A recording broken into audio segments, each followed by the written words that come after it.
जय हिंद दोस्तों, आज मैं 2025 का एक और आपके लिए वायरल पेपर लेकर आ चुका हूँ। 2025 का एक और वायरल पेपर मैथ का, 2025 viral paper math class 10th का। ठीक है, आइए इसको हम लोग फटाफट सॉल्व कर लेते हैं। इसको पूरा का पूरा आपको एग्जाम में लगा के ही जाना है, एक भी छोड़िएगा मत। यह कोड है 822 IB। इसका कोड कितना है? 822 IB। आप यूपी के किसी भी ज़िले में होंगे, यूपी के आप किसी भी ज़िले में आप इसको पेपर को देख सकते हैं, सॉल्व करके जा सकते हैं। ठीक है, देखिए हम लोग क्वेश्चन को सॉल्व करते हैं फटाफट। पहला क्वेश्चन देखिए क्या कह रहा है कि यदि 65 और 117 के HCF को इस रूप में अगर व्यक्त किया जाता है, लिखा जाता है, तो P का मान क्या होगा? तो ध्यान से समझिएगा। सबसे पहले आपको इसका LCM निकालना पड़ेगा। ठीक है, HCF निकालना पड़ेगा। यहाँ कितना है? 65 है, तो 65 को क्या लिख सकते हैं? 5 × 13। ठीक है, अब 117 लिखा है, कितना लिखा है? 117। ठीक है, इसको क्या लिख सकते हैं? 3 × 3 और यहाँ पे क्या लिख सकते हैं हम लोग? 13। ठीक है,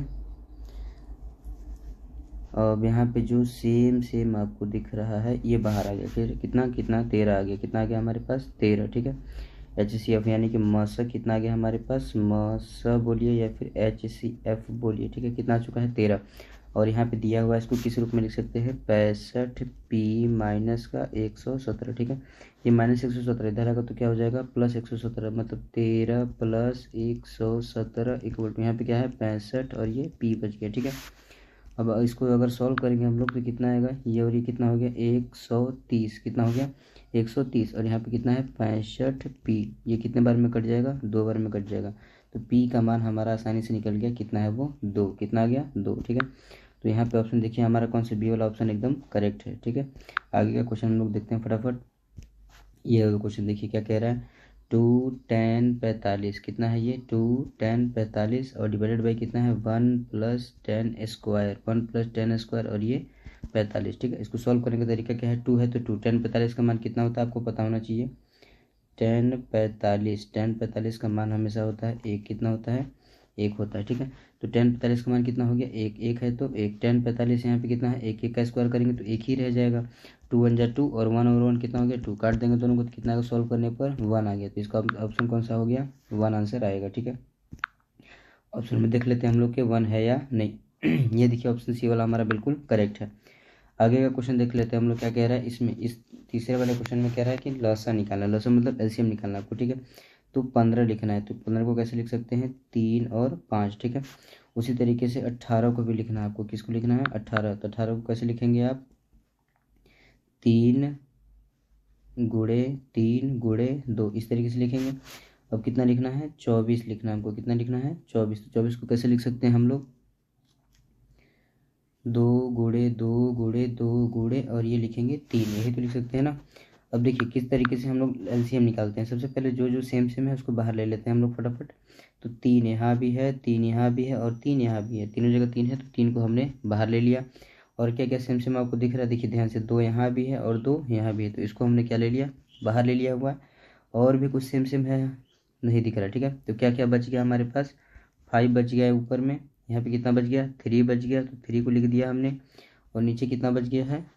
2 2 जा 4। कितना बच गया है? 4। ठीक है, अब इसको सॉल्व कर देते हैं हम लोग।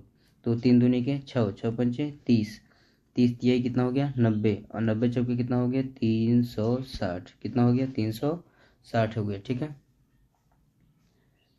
तो 360 हमारा क्या होगा? राइट आंसर होगा। देखिए कौन सा ऑप्शन इसका करेक्ट है? ये ऑप्शन डी वाला हमारा बिल्कुल करेक्ट आंसर है। ठीक है, आगे का क्वेश्चन देख लेते हैं हम लोग।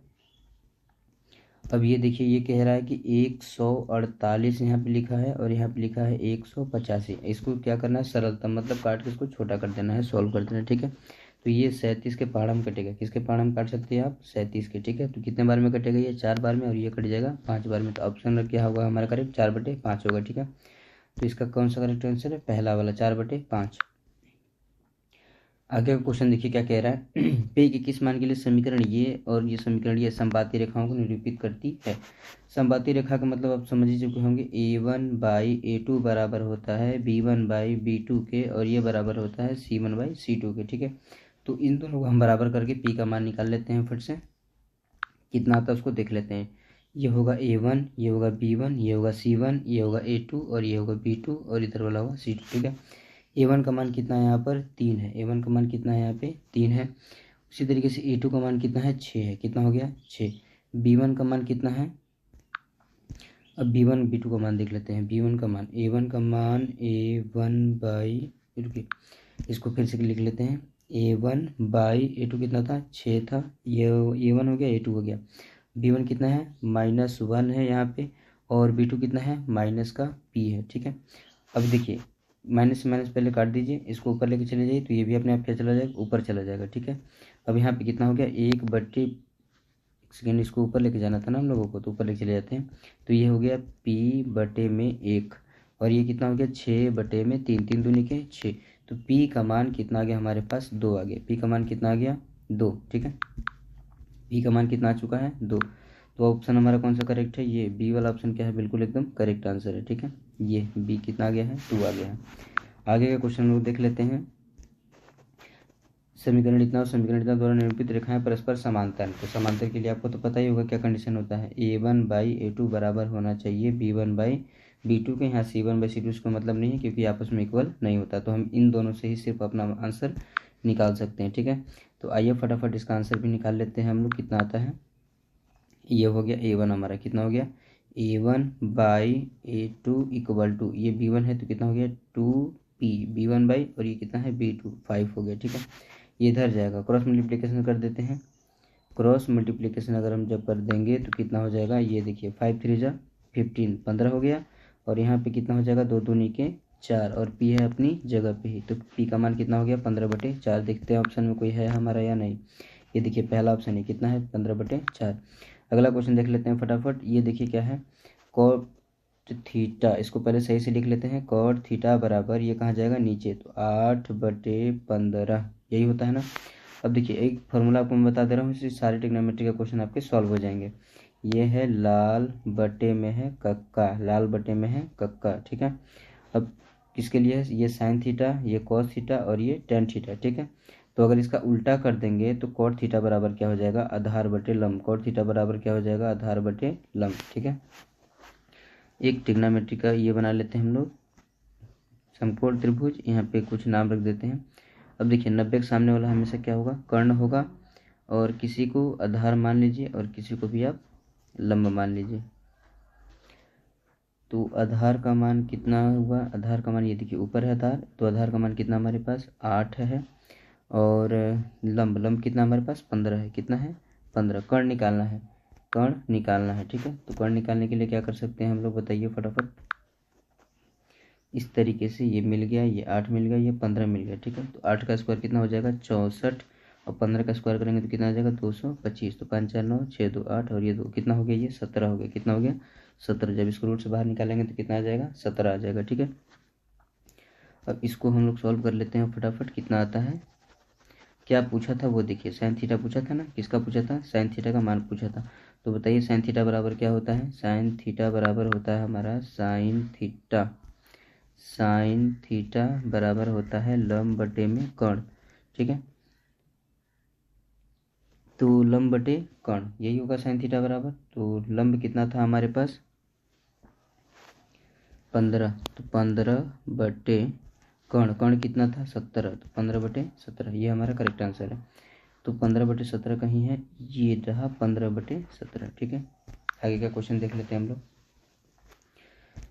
एक त्रिभुज ABC XYZ समरूप त्रिभुज है। समरूप त्रिभुज का मतलब आप समझ ही चुके होंगे, दो त्रिभुज है, ये और ये बराबर है, ये और ये बराबर होंगे, ये और ये आपस में क्या हो जाएंगे, बराबर हो जाएंगे समरूप त्रिभुज में, ठीक है।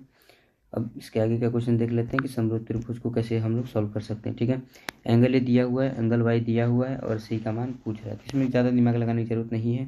पहला एंगल जो है वो, और दूसरा एंगल जो है वो, उन दोनों को क्या करिए, +7 और 5 12, 7 5 12 132 आ गया।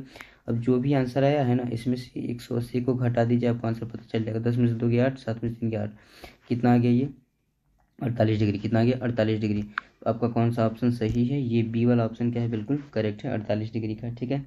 आगे का क्वेश्चन हम लोग देख लेते हैं फटाफट। अब देखिए मूल बिंदु से दूरी, मूल बिंदु से दूरी है, मूल बिंदु से दूरी निकालने का फॉर्मूला है बहुत आसान, x² प्लस का y², ठीक है।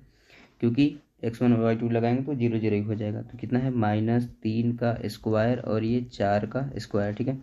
तो कितना हो जाएगा, इसको सॉल्व करिए। 3 तिहाई 9 16 4 चौके 16, तो कितना हो गया √25, और अंडर रूट में 25 को जब बाहर निकालेंगे तो कितना आ जाएगा, 5 आ जाएगा। कितना आ जाएगा, 5।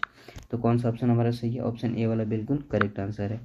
आगे का क्वेश्चन देख लेते हैं हम लोग फटाफट। बिंदु इतना और इतना को मिलाने वाले रेखाखंड के मध्य बिंदु का निर्देशांक, तो इसका नाम रख लेते हैं, हम लोग, इसका नाम है x1 y1 x2 y2। मध्य बिंदु का निर्देशांक निकालने का फॉर्मूला होता है x1 प्लस x2/2 और ये होता है y1 प्लस y2/2।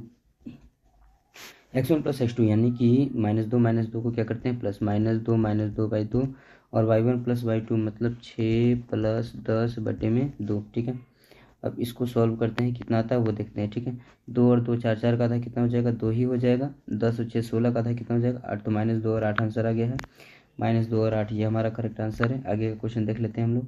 किसी समबाहु त्रिभुज, अब देखिए यहाँ पे क्या कह रहा है, किसी समबाहु त्रिभुज ABCAD, किसी समबाहु त्रिभुज को बना लेते हैं। इसका नाम रख लेते हैं ABC और यहाँ रख देते हैं D। इस पर क्या है, परपेंडिकुलर है। क्या है, परपेंडिकुलर है।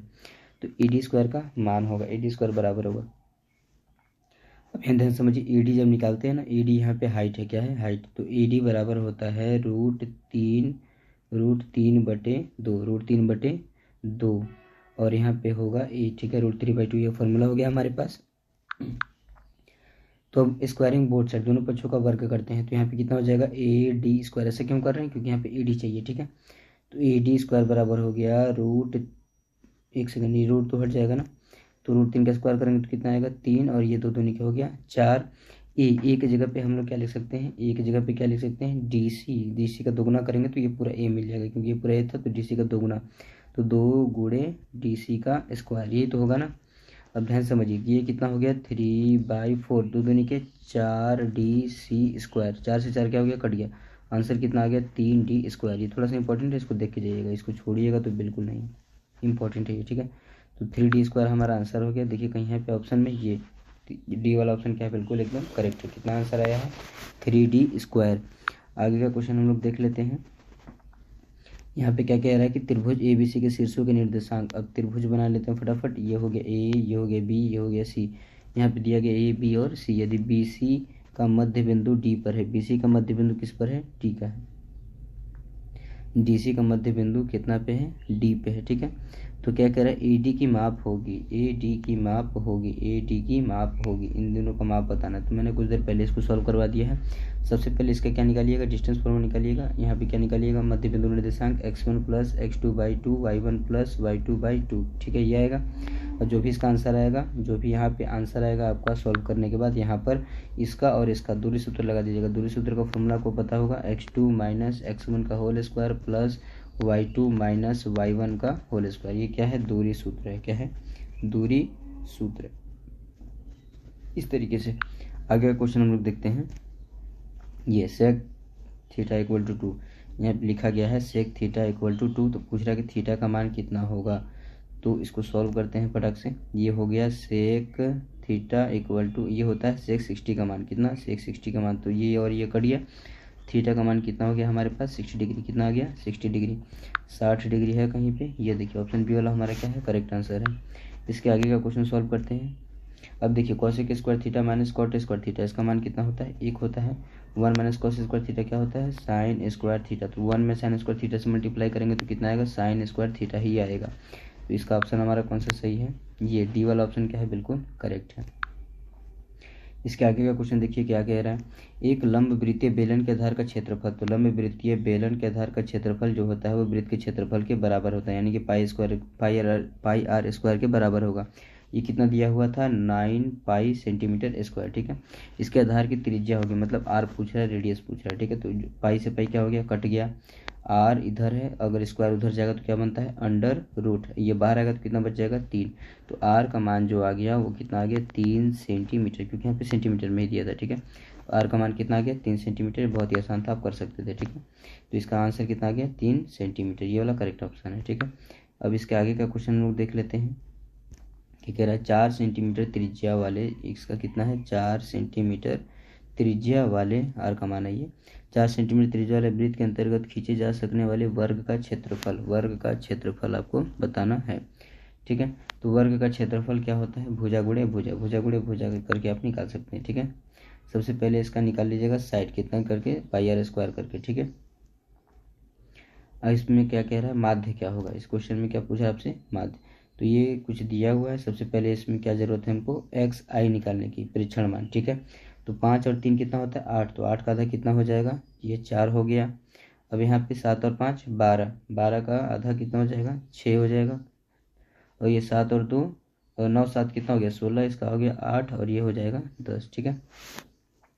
फॉर्मूला मैं आपको लिखवा दे रहा हूँ, summation F I x I summation F I, यही होता है फॉर्मूला हमारा, ठीक है। किसका, एक्स बार यानी कि समांतर माध्य का। अब इसमें क्या कह रहा है कि आपको माध्य निकालना है, क्या करना है, माध्य को निकालना है। तो इस सबको जोड़ना पड़ेगा। सबसे पहले क्या करना होगा, ये एफ आई है, क्या है एफ आई, इसका मल्टीप्लाई करेंगे तो कितना हो जाएगा, 4 चौके 16, 12, 8 और ये 10 यही 30, ठीक है।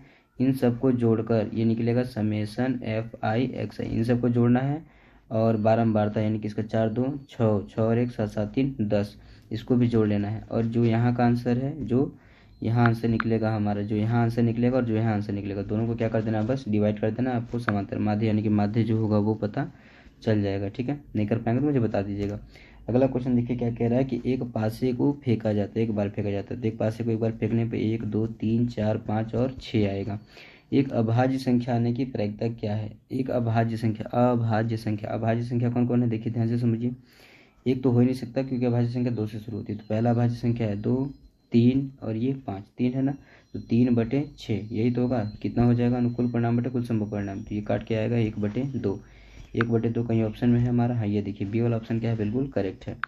अब इसका आगे का क्वेश्चन देख लीजिए क्या कह रहा है, किसी आवृत्ति विकर्ण का माध्य दिया गया है, माध्यिका दिया गया है और बहुलक पूछ रहा है। तो फॉर्मूला आपको इसको लिखवा दे रहा हूँ मैं, इसको याद कर लीजिएगा। माध्यिका, माध्यिका 3 गुणे माध्यिका बराबर होता है 2 गुणे माध्य प्लस बहुलक के बराबर होता है, ठीक है ना। अब 3 गुणे माध्यिका, तो माध्यिका कितना है 21, तो 21 हो गया। 2 गुणे माध्य कितना दिया हुआ है 20, तो 20.5 प्लस यहाँ पे क्या बचा है, सिर्फ और सिर्फ बहुलक, और यही आपको पूछा जा रहा है, ठीक है। तो 21 तिहाई 63 माइनस ये कितना हो जाएगा, ये हो जाएगा 41 और ये यहाँ निकलेगा बहुलक, ठीक है। इन दोनों को माइनस कर देंगे तो आपका जो आंसर है वो आपको पता चल जाएगा, ठीक है। तो कितना आएगा ये माइनस करके देख लेते हैं फटाक से हम लोग, कितना आएगा इसको सॉल्व करने पर। तो 3 में से 1 गया 2, 6 में से 4 गया 2, कितना आ गया 22, कितना आ गया 22। तो देखिए ऑप्शन में हमारा 22 है या नहीं, 22 हम लोग देख लेते हैं। ये रहा ऑप्शन में, कौन सा डी वाला ऑप्शन क्या है, बिल्कुल एकदम करेक्ट आंसर है। अब लास्ट वाला क्वेश्चन देख लेते हैं कि निम्नलिखित में से कौन सी घटना प्रायिकता नहीं हो सकती है। तो कौन सी घटना प्रायिकता नहीं हो सकती यह बताना। देखिए प्रायिकता का मान जो है वो कभी भी 1 से ज़्यादा नहीं होगा, कभी भी 1 से कम ही रहेगा। तो ये देखिए 3 और 4 का जब भाग देंगे ना आप, 3 एकम 3, ठीक है, 3 एकम 3 1, मतलब कुछ ना कुछ 1 से ज़्यादा ही आंसर आ गया। और बाकी किसी में भी देख लीजिए 1 से ज़्यादा आंसर नहीं है, ठीक है। तो कभी भी प्रायिकता का जो मान है वो 1 से ज़्यादा नहीं हो सकता, मतलब इसका कौन सा ऑप्शन करेक्ट है, ए वाला ऑप्शन आपका करेक्ट है, ठीक है। अगर इसके आगे का सोल्यूशन चाहिए तो देखिए मैंने आपके लिए रखा हुआ है, अगर आपको चाहिए तो मुझे बता दीजिएगा, मैं डाल दूंगा। अगर नहीं तो आप फटाफट स्क्रीनशॉट ले लीजिए और उसको सॉल्व भी कर लीजिएगा, ठीक है। इसी तरीके का हम लोग आगे भी क्वेश्चन लेके सॉल्व आते रहेंगे।